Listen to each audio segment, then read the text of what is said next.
Seja muito bem-vindo, seja muito bem-vinda. Você está no podcast Ponto de Virada e eu sou o Davidson, seu host nesse podcast.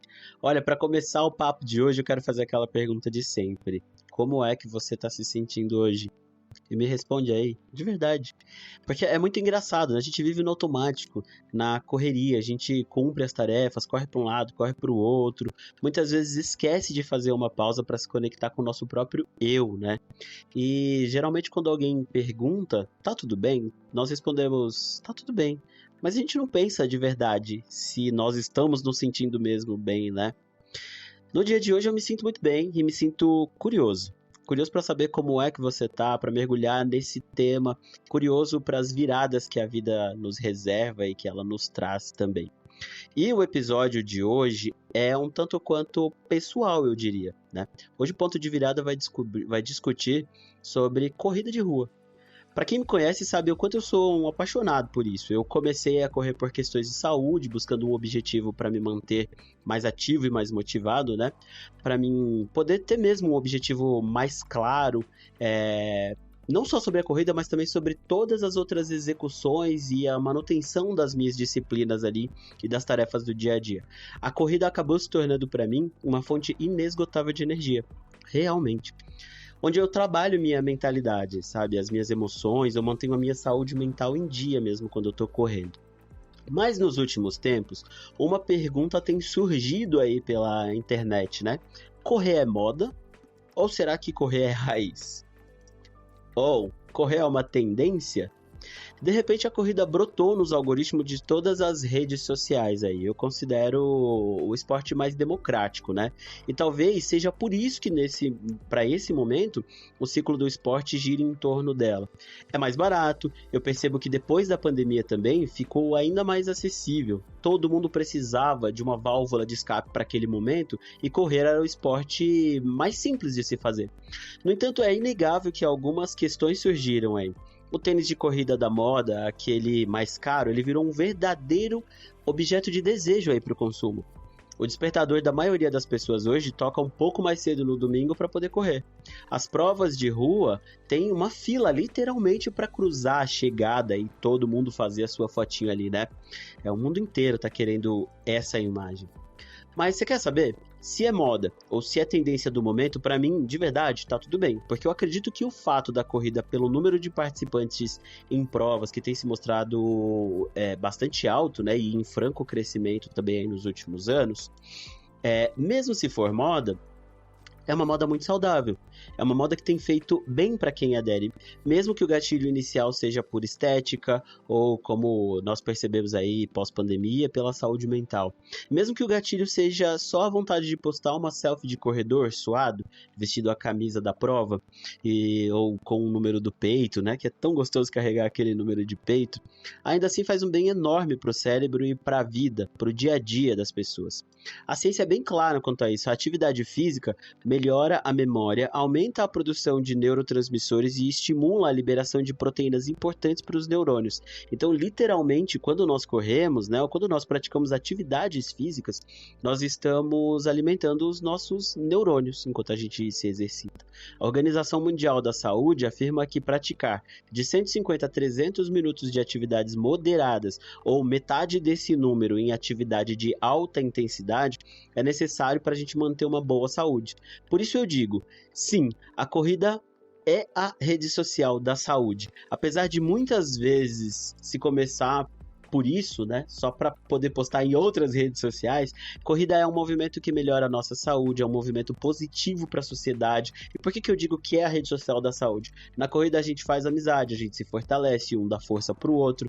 Então, eu só vejo benefícios, né? Olha, eu vejo também a corrida como uma forma de conexão e transformação. Correr nos transforma numa comunidade mesmo, como eu falei. A gente conhece pessoas, faz amizades, fortalece um grupo de força ali, de força que eu digo para treinos, de força para você finalizar a sua corrida. Todo mundo que passa por você numa corrida te motiva, você motiva os próximos ali a seguir, né, quando você passa. É algo que nos últimos tempos quase perdemos, né? A gente não tem mais quase não tem mais esse comportamento de comunidade, né? A gente só tem esse comportamento na internet, na maioria das vezes. Então, pra mim, realmente, se for febre do momento, que nos aproxima da saúde mental e que nos deixa cada vez mais saudáveis, tá tudo certo. Há um ano, eu comecei com corridas de 5K, depois 10K, repeti ela algumas vezes, e aí recentemente fiz minha primeira meia maratona, 21K. Exigiu bastante do meu corpo, viu? Mas esse movimento de me preparar para a corrida de 21K me deixou uma pessoa melhor também, eu vou dizer para vocês. Com uma saúde mental realmente aprimorada, mais independente e ao mesmo tempo mais atento ao meu redor. A minha comunidade e aqueles que precisavam da minha força. Desde criança eu tenho uma predisposição, eu acho, para correr. Talvez um talento, não sei se pode se dizer assim, né? O meu corpo, ele desenvolve a corrida de uma forma muito natural. É um esporte que eu realmente considero mais democrático do que a bike, por exemplo, né, que também é um esporte que eu pratico, porque correr eu só preciso calçar o meu tênis, ir para a rua e me movimentar. Eu comecei caminhando, claro. E hoje eu consigo correr os meus 21 quilômetros, tranquilamente, né? Enquanto que a bike, eu preciso da bike em si. Ela exige uma ferramenta, né? Eu sempre tive muito medo de andar de bicicleta. Então, por conta das minhas restrições de saúde também, eu acabo treinando mais bike indoor. E de vez em quando eu saio para executar o que eu treinei aí na rua, né? Eu também faço natação. Então, a natação, na verdade, ele é para mim o esporte mais gostoso de se praticar. Só que a natação, como esporte, ela não é tão acessível como a corrida, né? Porque você precisa da piscina, você precisa de touca, de óculos, você precisa de equipamentos para os educativos, né? A não ser que você more em algum lugar que você tenha acesso a outras águas abertas aí, como represa, riacho, sei lá, que você também pode treinar de forma mais roots. Mas ainda assim você precisa de mais coisas do que a corrida, na verdade. A corrida é realmente só calçar o tênis, sair e correr. Você não precisa de equipamentos. Então eu considero a mais democrática. Desde que eu comecei essa mudança que na minha vida, né, para os esportes aí, principalmente para a corrida, eu percebo também o aumento das pessoas nas provas onde eu participo. E eu realmente acho maravilhoso, porque para mim, ver que todo mundo tá na mesma sintonia, cuidando da cabeça, cuidando do corpo, se cuidando de modo geral, eu aprecio muito isso. Para aqueles que estão aí pensando em começar, mas ainda não se sentem à vontade, eu trago alguns dados científicos e demográficos que podem ajudar, travei aqui, né? Que podem ajudar a te dar uma motivada. Tem uma pesquisa de 2023 que foi divulgada pela Confederação Brasileira de Atletismo, a CBAT, e Esporte e Marketing. Então é a CBAT Esporte Marketing.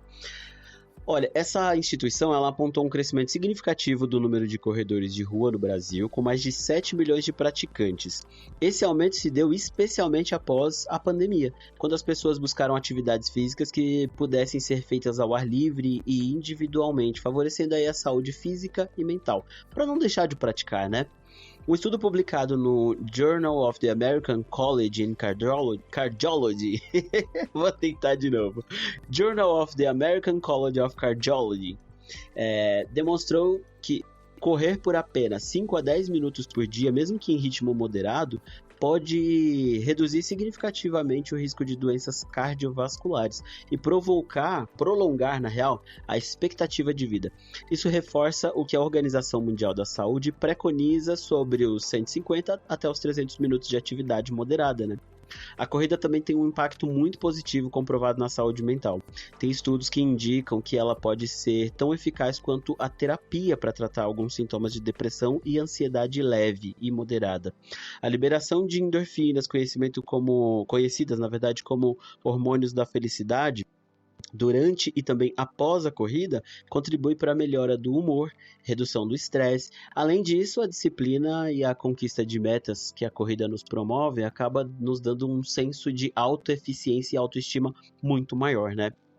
A boa notícia é você não precisa do tênis da moda, você não precisa das roupas caras, você não precisa do relógio, você não precisa de nada, o cinto de hidratação, Nada do que disseram que você precisa como ferramenta ou como acessório para correr. Não, você só precisa de tênis, disposição e uma rua onde você possa correr, caminhar, seja lá o que você for fazer. A corrida é sim um esporte intrinsecamente democrático e muito acessível, não tem jeito.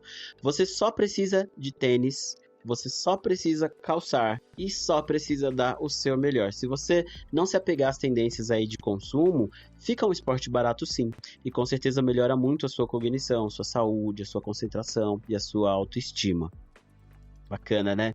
Olha, a gente chegou ao fim de mais um episódio do Ponto de Virada. Eu espero que essa nossa conversa tenha provocado algumas reflexões e que você saia daqui correndo agora, né? Em busca aí de melhorar a sua cabeça, seu corpo e seus sentimentos, por que não, né? Que essa corrida ou essa tentativa aí, pelo menos você se colocar à disposição de tentar fazer isso, te permita avaliar se é bom, se você gosta, se não gosta. Para a gente continuar esse papo um pouquinho mais aprofundado, eu te convido a ler o artigo completo lá no meu blog, que é o davisonjr.blogspot.com. Lá você vai encontrar muito mais insights, ferramentas para aplicar no seu dia a dia. Também não deixe de me seguir nas redes sociais. Em todas elas eu sou o @davisonjr, né? Só que eu sou mais presente no Instagram. Lá a gente pode trocar mais ideias, eu tô sempre presente nos stories. Eu preciso dizer que esse episódio ele foi especialmente patrocinado, então teve o apoio aí da Ctrl Z, assessoria de esportes online, tá? Tô deixando o link para você acessar, se quiser fazer a sua matrícula lá para poder ter um acompanhamento do esporte, da corrida, da musculação, daquilo que você pratica, feita por profissionais extremamente gabaritados. Esse é o lugar certo, né? A Ctrl Z, ela tem um sistema que democratiza o esporte, o acompanhamento do esporte, né? Sabe, igual você paga as academias, geralmente você quer contratar um personal, mas aí acaba ficando um pouquinho mais puxado, né? Não é caro, porque o cara entende muito do que ele tá fazendo e o resultado é inegável. Mas você pode ter isso online, então por um preço fixo e extremamente acessível, você pode ter acesso a um plano de treinos aí personalizado, pensadinho em você. Você pode ter também um plano alimentar mais personalizado, pensado nos focos, nos seus objetivos que você tem do dia para os esportes, né? Inclusive tem um acompanhamento emocional, então se você se sentir um pouquinho estressado, mal-humorado, cansado, se achar que não vai dar conta de fazer os seus esportes, se você de repente tem uma prova marcada, tá treinando, mas tá inseguro, você pode fazer esse chat emocional, conversar ali com algum profissional que vai te dar uma luz e vai te ajudar a vencer essa barreira. Então, a Ctrl Z, você encontra ela no Instagram como @ctrlz.online, mas fica tranquilo que eu tô deixando na descrição desse episódio o @ da Ctrl Z para você procurar. Também tô deixando o link direto lá para você já fazer a sua inscrição. Eu vou ficando por aqui, a gente se vê no próximo episódio. Um grande beijo.